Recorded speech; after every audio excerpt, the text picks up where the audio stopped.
Você vai ouvir agora Evangelho e Vida, um programa que trata das máximas morais do Cristo à luz do pensamento espírita. Produção e apresentação, Henrique Parente. De Vinícius de Moraes, Soneto de Fidelidade. De tudo ao meu amor serei atento, antes e com tal zelo, e sempre e tanto, que mesmo em face do maior encanto, dele se encante mais meu pensamento. Quero vivê-lo em cada vão momento, e em louvor hei de espalhar meu canto, e rir meu riso e derramar meu pranto, ao seu pesar ou seu contentamento. E assim, quando mais tarde me procure, quem sabe a morte, angústia de quem vive, quem sabe a solidão, fim de quem ama, eu possa me dizer do amor que tive, que não seja imortal, posto que é chama, mas que seja infinito enquanto dure. Amigo ouvinte, está entrando no ar o programa Evangelho e Vida, pelas ondas da Rádio Rio de Janeiro, a emissora da Fraternidade. Eu me chamo Henrique Parente e com muita alegria, mais uma vez aqui nos encontramos diante desses microfones sagrados sim, pela oportunidade de refletirmos a respeito dos assuntos que envolvem profundamente as nossas vidas, não a vida de um ou de dois, mas de todos nós. E o Evangelho do nosso Senhor Jesus Cristo nos dá essa oportunidade, porque Ele é de todos os tempos, porque são palavras de vida eterna. Cabe a nós, na atualidade, adaptarmos, se assim posso me expressar, as nossas condições intelectuais e perceber que os assuntos veiculados, os assuntos que o Evangelho propõe, eles são atuais e são ainda de vanguarda, pois que nós temos muita dificuldade ainda em compreender, principalmente no sentido prático, onde devemos tornar esses assuntos partes da nossa vida, do nosso dia a dia. E hoje eu comecei aqui com esse soneto do Vinícius de Moraes, conhecido de todos nós, porque tem muito a ver, assim entendemos, com o assunto de hoje, que é o capítulo 22 do Evangelho segundo o Espiritismo, nosso ponto de estudo, de reflexão, onde Kardec trabalha o tema em que Jesus aborda aquele assunto, não separar o homem, o que Deus juntou, e nesse assunto que envolve aí as relações da vida íntima entre as pessoas, entre um casal, onde o casamento é proposto, a questão também que envolve o divórcio. Então, esse assunto, esse capítulo trata desse ponto, onde para toda a humanidade ainda é uma questão ainda bastante reflexiva, para muitos muito polêmico, muitos passam por dificuldades nessas relações, e aqui estamos nós,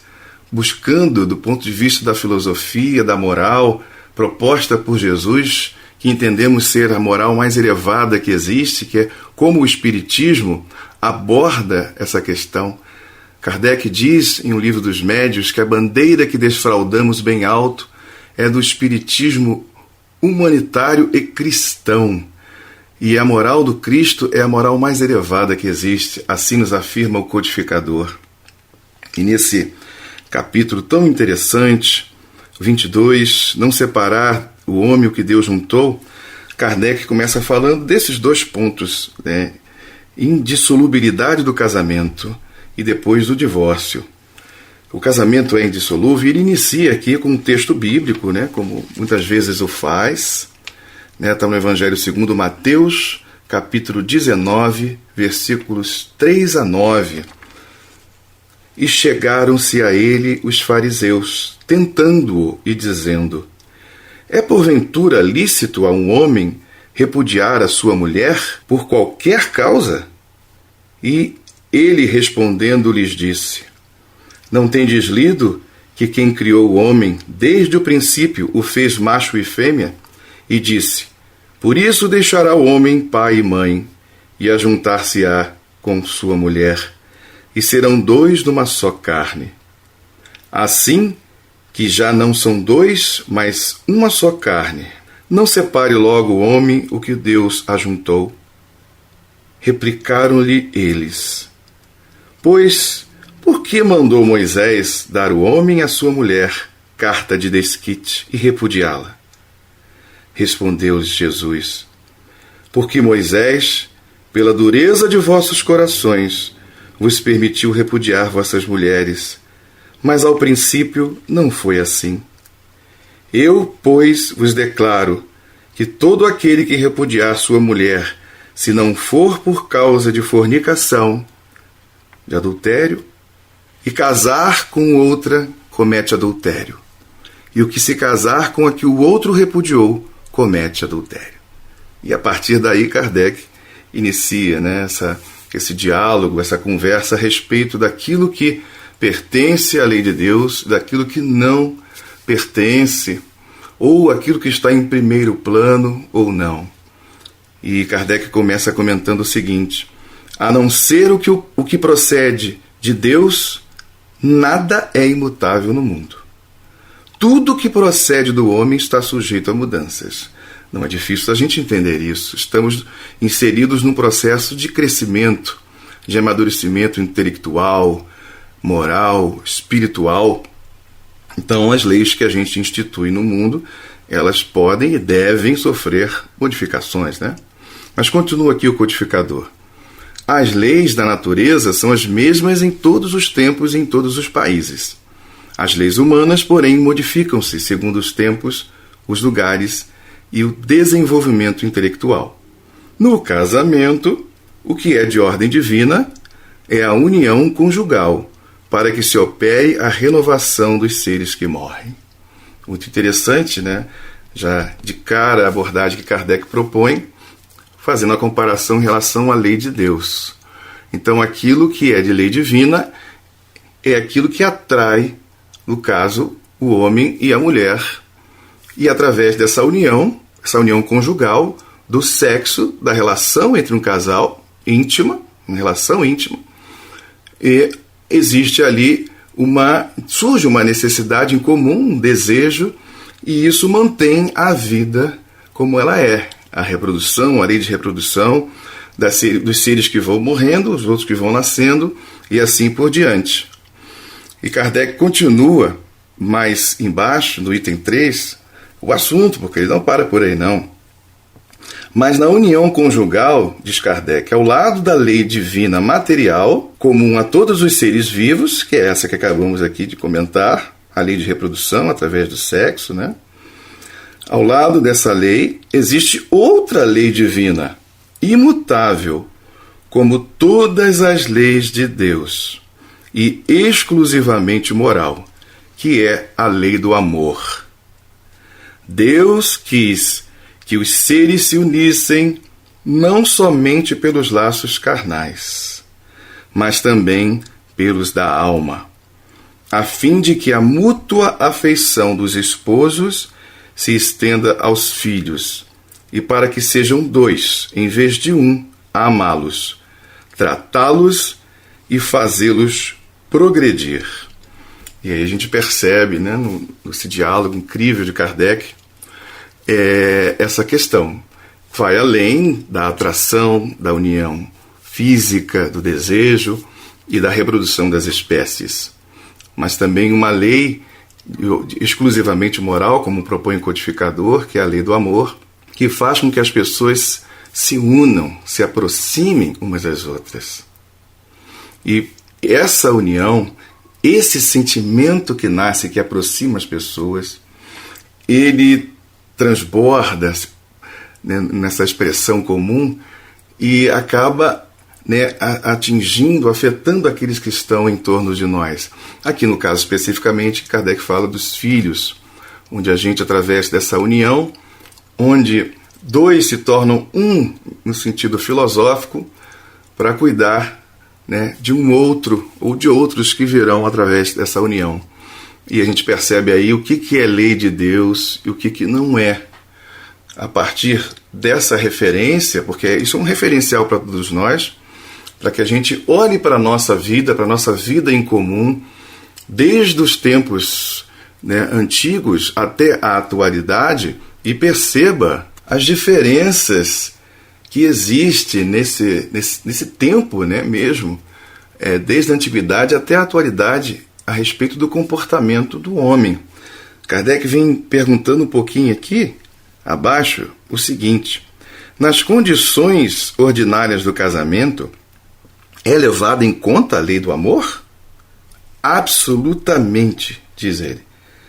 Não se consulta o sentimento mútuo de dois seres que se atraem reciprocamente, pois que na maioria das vezes esse sentimento é rompido.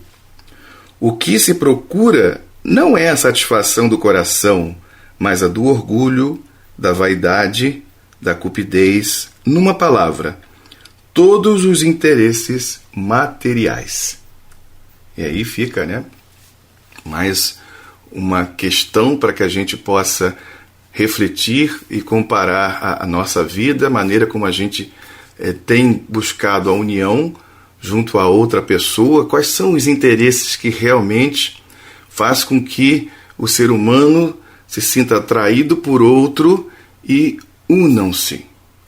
E aí a gente vai percebendo, diante, né, desse legado, porque é uma tarefa incrível, porque o ser humano é um ser social, ele tem necessidade de estar com o outro, isso em termos gerais, e nessas relações acontecem as que são mais íntimas.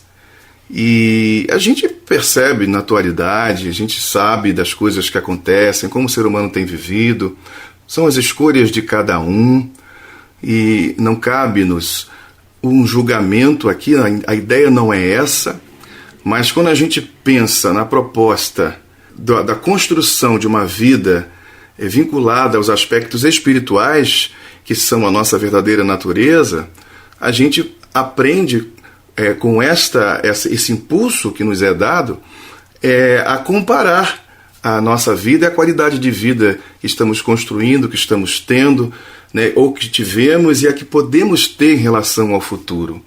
Como é que fica a nossa relação com a relação do outro, nessa famosa questão, né, de conviver. Conviver é viver com, ou seja, com a presença do outro, com tudo o que ele tem. Quais são os interesses que envolvem as nossas relações mútuas com o nosso cônjuge, com aquela pessoa que escolhemos para viver em comum? Então, quando a gente pega o Evangelho, ele traz também, né, no seu corpo, na sua estrutura, esse nível de reflexão. A gente, hoje em dia, né, a gente tem uma relação, uma busca mais livre do que no passado. Estávamos mais atrelados a princípios do antigamente, e nem sempre as pessoas, dependendo da cultura, que sempre houve diferença, ainda existem diferenças nas culturas, como essas relações se dão. Mas aqui no nosso contexto, estamos no Brasil, né, vivendo influenciados pelas culturas do mundo todo, vivemos no Ocidente e temos, né, a construção natural do processo do nosso desenvolvimento coletivo. Então nós somos mais livres hoje, mas ainda assim devemos fazer a pergunta se as nossas buscas e as nossas escolhas correspondem a esse princípio fundamental da lei de Deus, que seria a lei do amor, porque a lei de atração no sentido, né, da união conjugal ou da questão sexual, ela prevalece na vida de todos nós. Mas a par dessa lei, que também é de Deus, a outra, que é exclusivamente moral, que é a lei do amor, ela prevalece? E aí é uma pergunta que fica para todos nós. Nós estamos aqui para responder, e sim, né, para promover em nós essa reflexão, nesse nível, quando pensamos na construção de uma vida com harmonia, com amor realmente, para que a gente possa dedicar àqueles que fazem parte da nossa existência e comungam conosco. E Kardec, dando continuidade, né, ao texto, quando ele fala que os interesses materiais que geralmente povoam mais, né, as nossas vidas do que o interesse mais espiritual, né, mais moral, ele diz assim: quando tudo corre bem, segundo esses interesses, os materiais, disse que o casamento é conveniente. E quando as bolsas estão bem equilibradas na questão financeira, tal, disse que os esposos estão igualmente harmonizados e devem ser muito felizes. Mas nem a lei civil, nem os compromissos que ela determina podem suprir a lei do amor, se esta não presidir a união. Disso resulta frequentemente, ele coloca aqui em grifo, aquilo que se uniu à força por si mesmo se separa. Que o juramento pronunciado ao pé do altar se torna um perjúrio, se foi dito como simples fórmula. São assim as uniões infelizes, que se tornam criminosas. Dupla desgraça que se evitaria se nas condições do matrimônio não se esquecesse a única lei que o sanciona aos olhos de Deus, a lei do amor. Quando Deus disse, serão dois numa só carne, e quando Jesus advertiu, não separe o homem o que Deus juntou, isso deve ser entendido segundo a lei imutável de Deus, e não segundo a lei instável dos homens. Isso é muito interessante, que a nossa reflexão, ela toma um outro rumo, né? Porque não são os homens que determinam que um casamento vai durar a vida inteira. Não, mas se os homens realmente se ativerem à lei de Deus, ou seja, o sentimento que os toma for verdadeiro, o amor que se tem pelo outro for verdadeiro, aí sim esse casamento está destinado a dar mais certo, mesmo assim com as lutas da vida, para que a gente não se desvie, não se perca, que é uma das coisas que mais acontece na vida coletiva. Existe, né, em muitas relações, muita hipocrisia, muitas pessoas que passam a vida inteira suportando umas às outras, por terem interesses outros e assim por diante, pura vaidade. E aí o Espiritismo coloca a gente diante de uma outra circunstância, que é o assunto que vem nos tomando, né, também durante muito tempo, que é a questão do divórcio. Mas antes de entrarmos até propriamente nesse assunto, por mais um pouco, é bom lembrar aqui na questão 695 do Livro dos Espíritos, onde ele fala do casamento, do celibato, e consta lá na lei de reprodução, né? Kardec perguntou se o casamento, ou seja, a união permanente de dois seres, é contrária à lei da natureza. E os espíritos responderam dizendo que é um progresso na marcha da humanidade. É como eles tratam o assunto. Então, o casamento é um progresso. Na questão 696, ele pergunta qual seria o efeito da abolição do casamento sobre a sociedade humana. E os espíritos respondem: retorno à vida dos animais. E são pontos interessantes, até polêmicos aqui. Muitos podem falar de várias maneiras, mas a gente vai percebendo de forma livre o que realmente faz sentido para as nossas vidas. Mas é algo que tem que fazer sentido para nós.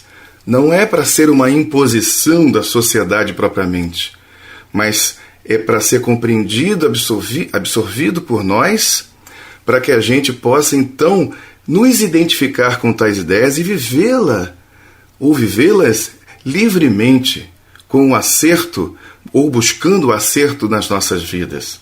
Não simplesmente como uma imposição da sociedade, que diz que isso pode, isso não pode, né, que o casamento ou o desfazimento do casamento é um grande erro. Mas a gente precisa refletir do porquê que chegou àquele ponto, né?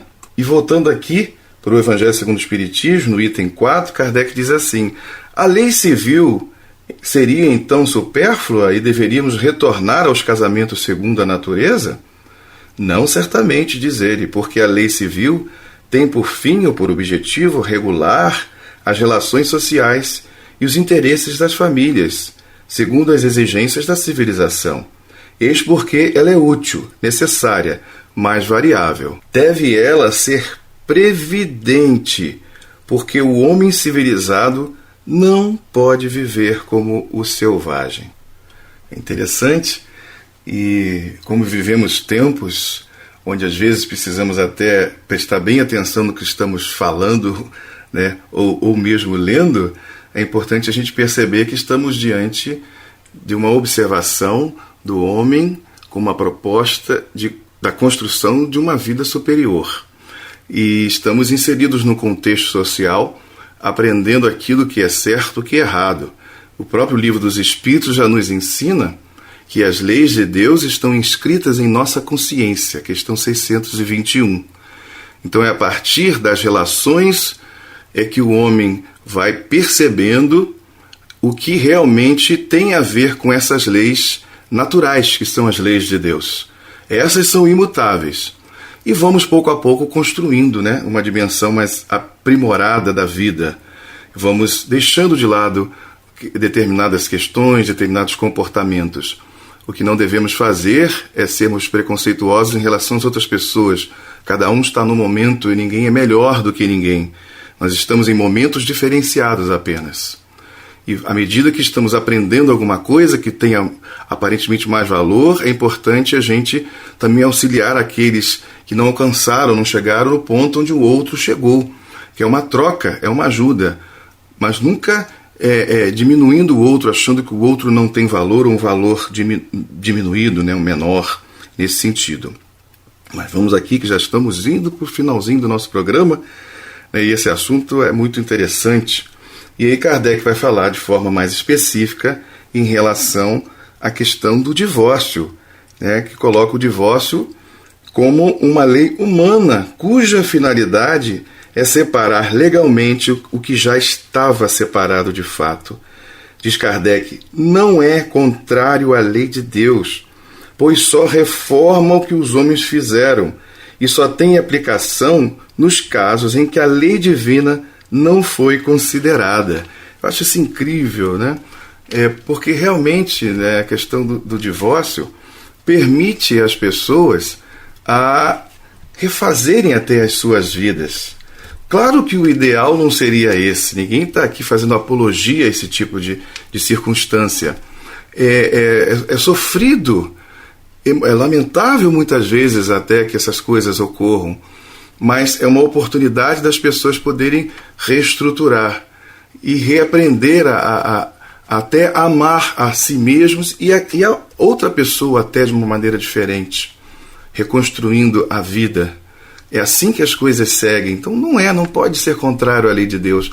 Porque quando existe de fato a lei de Deus, quando existe o amor presidindo a união, essas pessoas não querem se separar, não querem se divorciar. E Kardec termina esse texto dizendo o seguinte, falando a respeito do adultério. Ele diz assim, o adultério não existe onde reina uma afeição recíproca, sincera. É verdade que lá no texto, né, bíblico, proíbe ao homem desposar a mulher repudiada, mas é necessário considerar os costumes e o caráter dos homens do seu tempo. A lei mosaica prescrevia a lapidação para esses casos, ou seja, a morte por apedrejamento. Querendo abolir um costume bárbaro, precisava naturalmente de estabelecer uma penalidade, que encontrou na ignomínia decorrente da proibição de novo casamento. Era, de qualquer maneira, uma lei civil substituída por outra lei civil, que, por sua vez, como todas as leis dessa natureza, devia sofrer a prova do tempo. E hoje nós somos livres para podermos pensar nisso de uma maneira diferente. Se pensarmos na situação da mulher ao tempo de Jesus, quando uma mulher era repudiada por qualquer motivo, como diz lá o texto de Moisés, ela poderia vir a morrer, a falecer, sofrer, tornar-se, né, uma prostituta e assim por diante, por causa de uma atitude masculina sem sentido muitas vezes. Então, era uma questão de proteção da figura feminina à época pelo próprio Jesus. Mas, como diz aqui o texto de Kardec, era uma lei civil bárbara, que era a morte por lapidação, no caso do adultério. E depois, ao tempo de Jesus, ele abole essa lei e, nesse sentido, ele deixaria a mulher livre por conta, né, da questão que envolve aí a gravidade do problema para aquela cultura especificamente. Aqui nós estamos numa outra cultura, analisando, né, um tempo histórico aí, mas tentando entender, como Kardec nos auxilia nesse processo, a questão que envolve aí, né, o tempo que se vivia e o comportamento. Então Jesus troca uma lei bárbara civil por outra lei civil menos bárbara. Essa é a grande questão. Mas, como termina Kardec dizendo, como todas as leis dessa natureza, devia sofrer a prova do tempo. E hoje nós podemos, com a cultura que temos, com as ideias que temos, pensar a respeito disso aí de maneira bastante diversa. Eu vou ficando por aqui e agradeço a oportunidade, mais uma vez, de estar com todos vocês, falando desses assuntos que envolvem a vida de todos nós. Programa Evangelho e Vida. A Rádio Rio de Janeiro apresentou o programa Evangelho e Vida.